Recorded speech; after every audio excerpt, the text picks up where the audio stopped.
I'd love to say to you something sappy like I'm just a believer in second chances, except that when you're talking about Tristan Jarry, you're talking about third and fourth and fifth chances. That's just the nature of his career to date. Good morning to you. Good Wednesday morning. I'm Dejan Kovacevic of DK Pittsburgh Sports. This is Daily Shot of Penguins. It comes your way bright and early every weekday. If you're into football and or baseball, I also offer daily shots of Steelers and Pirates in the same place that you found this. Look, there's Charlie Brown, there's Lucy, and there's the football. And Jarry is, I guess you'd call him Lucy. And we're the dummies. We're Charlie Brown. Or at least I am. I'm not going to bring you into this if you don't feel the same way. But I watched Jarry play at such a high level at times and do things that other starting National Hockey League goaltenders cannot do.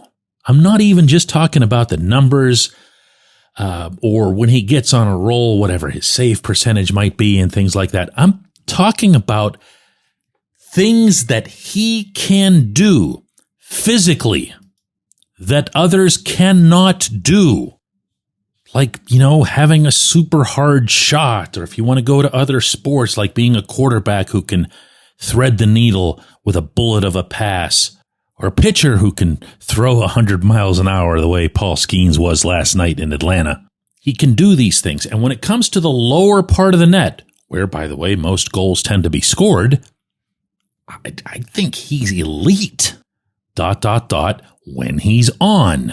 So when I tell you, I'm covering this game of his in St. Paul, Minnesota, and he's facing Marc-Andre Fleury at the far end. He's fresh off a really rotten run in the AHL.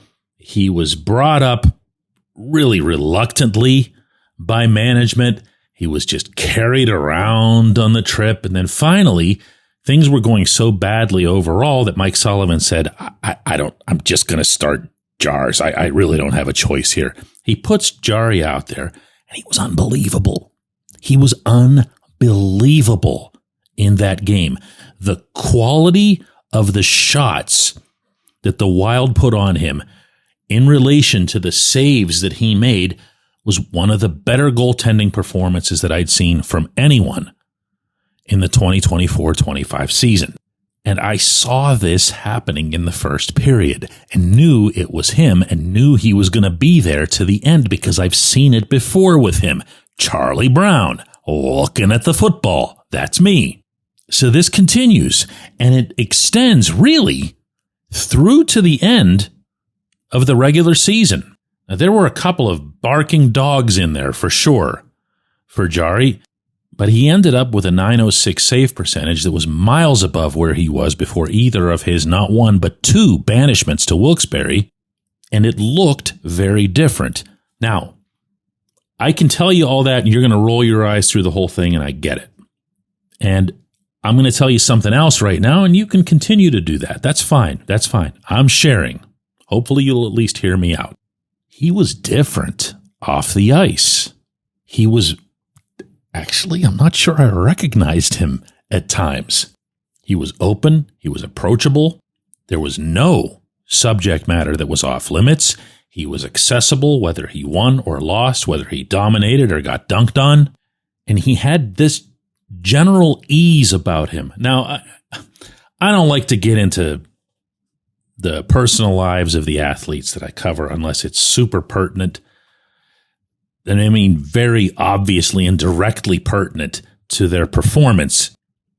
But, he became a father. He got hit with some hard realities that he'd never had to face before with his life in the minor leagues and riding buses all over again and regression and everyone saying, and rightly so, that you couldn't trade away his contract in a million years. How about being booed in Pittsburgh? That happened more than once, and it affected him, believe me. Well, I can't take this any further than this.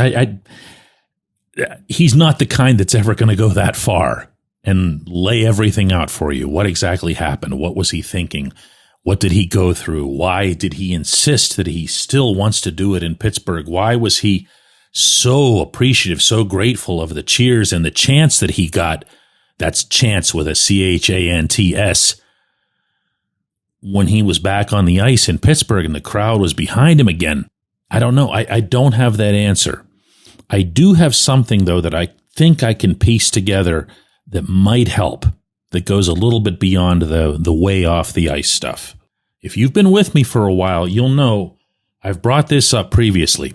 But there's a thing about Jarry that when he sees the goaltender at the far end of the rink, and he envisions that goaltender as being some sort of big challenge for him, someone who's being either treated like a star because they are a star, or they might just be the flavor of the month, the hot goaltender that everybody's talking about. Throughout his NHL career, and you can do your own research on this if you'd like, I'm not going to be wrong about it, Jarry plays at his very best. Go look up how he has fared against Connor Hellebuck, against Andrei Vasilevsky, against even an occasional flavor of the month like Jack Campbell was in Toronto for a while. Remember that name? Everyone was, ooh, Jack Campbell, and I don't even know where heck he is now. But that game, and I covered this in Toronto, I said to myself, even going up to the press gondola, I'm going, he's going to have a great game tonight because he's going to see Campbell at the other end. And he had his game of the season that night in beating the Maple Leafs. So what happened? All this other stuff clears out of his system. He's there in St. Paul, and who does he see at the far end? It was Flower, of all people. Listen, I'm done being your Lucy, okay? I'm out of the way. I'm out of the way. You do what you want with it. Here's the football. I'm just going to set it here in the grass, and you come and kick it if you want to. When we come back, J1Q. This episode is brought to you by Bet Online, your number one source for all your summer sports needs this season, from Major League Baseball, golf, NHL, NBA playoffs.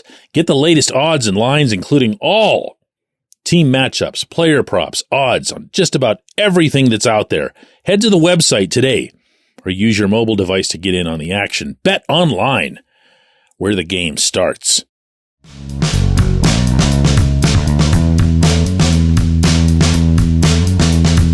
Today's J1Q comes from Darren in Raleigh, and it's a really good one. He says, DK, let's talk assistant coaches, specifically about Todd Nelson. While I admittedly didn't know much about him when the Penguins hired him, in looking at his background, he seems like a perfect fit. NHL experience, developmental experience, a stone-cold winner as an AHL head coach.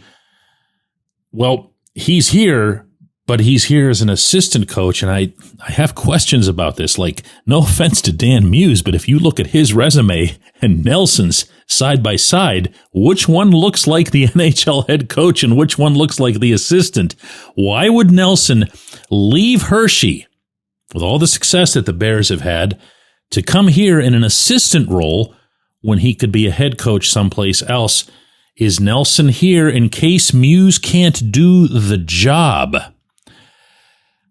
You know, Darren, before I answer this, I'm going to play for you Nelson's own answer at development camp, given to Taylor Haas, our reporter in Cranberry for that event, as to how this went down. 2.5 weeks ago, I was in Dallas, and all of a sudden I got a phone call from the Caps, and they said, Pittsburgh's asking for permission. Do you want to talk with him? I said, yeah, I'll kick some tires and see what happens. So then Dan called me up about 2 hours after he got permission, and we talked and we hit it off. We had good conversation, and in the back of my mind, I'm thinking, well, I'm still going to go back to Hershey. I really enjoy being a head coach.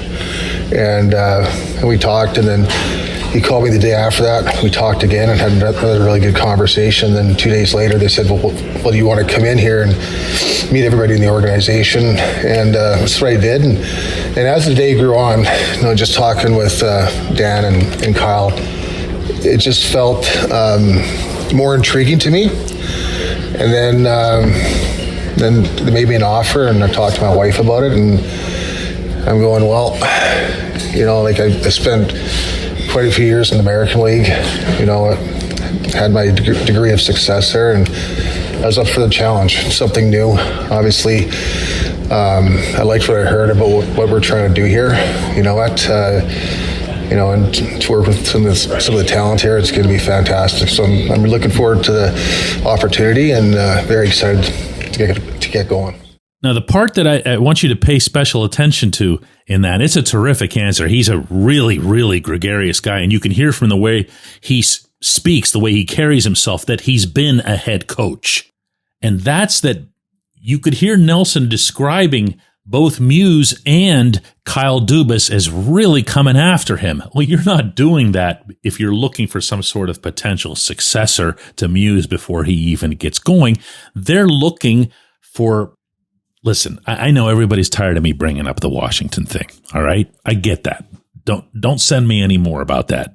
Okay. I've heard it loud and clear, but the Hershey Bears and all of their championships and a lot of those prospects did end up graduating to the Capitals and became part of what seemed to be a surprise to most of the hockey world, not all of it, that the Capitals became good again, in large part because they got a lot younger around Alexander Ovechkin. Well, you can't be that type of program without having that type of individual. So as I see it, the move makes sense for both parties. For Nelson, because as you heard him kind of hint, he was in one spot and it really wasn't getting him an NHL head coaching job. So let's do it from a different perspective. If you look at a lot of the recent hires, including Muse from around the league, you'll see that they came from NHL benches, not AHL benches. So he gets to be back at the top of the sport. He gets to be back around those types of players, those types of strategies, those types of pressure situations. Not to mention the travel is way better in the NHL. I'm going to throw that in because I know that anybody in the league who's taking a lie detector test would throw it in as well. And from the team perspective, they get to put together a staff, ideally from their perspective, that covers a whole lot of different bases. Even the Nick Bonino base, as in having someone who was part of the Penguins' most recent championship, a kind of a bridge to those guys, to the Sids and Ginos and Tangers and so forth. It's really neat. I should probably do a whole episode on the way the staff's been put together, and I think I will in the near future. I appreciate the question, Darren. I appreciate everybody listening to Daily Shot of Penguins. We'll be back with another one of these tomorrow.